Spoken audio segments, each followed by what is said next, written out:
Tumpukan uang ini disebut sebagai pembayaran dari grup Wilmar yang diterima secara simbolis oleh Presiden Prabowo pada Juni 2025 lalu.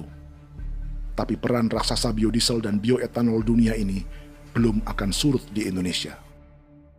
Bahkan sebaliknya. Sebuah dokumen presentasi bisnis dari Wilmar International Limited pada tahun 2010 ini bisa menjadi petunjuk. Presentasi ini bagian dari proses pembelian 100% saham raksasa tebu Australia, Sucrogen. Dalam presentasi ini, Wilmar mengaku ditawari konsesi lahan 200.000 hektar di Papua, atau dulu disebut Irian Jaya, untuk menanam tebu. Dengan penerbangan hanya 2,5 jam dari kantor Sucrogen di kota Townsville ke Merauke, Wilmar akan mengawinkan bisnis gula dan bioetanolnya menjadi pemain dunia. Dan lokasi yang diincar oleh Wilmar adalah distrik Ilwayap di Merauke, kampung halaman Yasinta Moiwen. Dan persis disinilah, 14 tahun kemudian, ribuan eskavator John Lynn Group milik Haji Isam mulai membuka hutan sebagai kontraktor pemerintah. Presentasi dan gagasan ini dibuat oleh Wilmar pada Juli tahun 2010. Sebulan kemudian, Agustus 2010, pemerintah Presiden Susilo Bambang Yudhoyono meluncurkan proyek Lumbung Pangan dan Energi Merauke atau Merauke Integrated Food and Energy Estate. Targetnya membuka lahan 1 juta hektar dalam 5 klaster yang masing-masing 200.000 hektar. Angka yang sama dengan presentasi Wilmar. 5 tahun kemudian, 2015, giliran Presiden Joko Widodo yang mau melanjutkan proyek pangan dan energi 1,2 juta hektar. Menjelang pensiun sebagai presiden, Jokowi kembali menggencarkan proyek ini dan melibatkan Prabowo sebagai Menteri Pertahanan. Jokowi lalu mendukung Prabowo sebagai presiden berpasangan dengan anaknya, Gibran Rakabuming Raka sebagai wakil presiden. Kini, setelah menjadi presiden, giliran Prabowo yang melanjutkan proyek bioetanol dan biodiesel dengan memobilisasi militer dan melibatkan pejabat-pejabat yang juga para elit partai koalisinya.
...300 tahun lalu, hutan-hutan di Pulau Jawa dalam waktu singkat berubah menjadi perkebunan tebu di bawah rezim kolonial Belanda.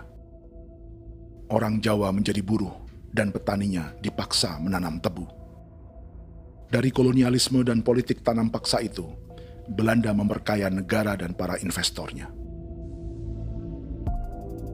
Tak puas membuka hutan untuk perkebunan di Jawa dan Sumatera, kolonial Belanda menanam tebu hingga di Suriname dan mengerahkan ribuan orang Jawa sebagai buruh pada tahun 1890. Inggris yang sudah menguasai negara seluas India dan Papua Nugini pun masih menanam tebu jauh di tengah Samudra Pasifik, di tanah orang-orang Fiji.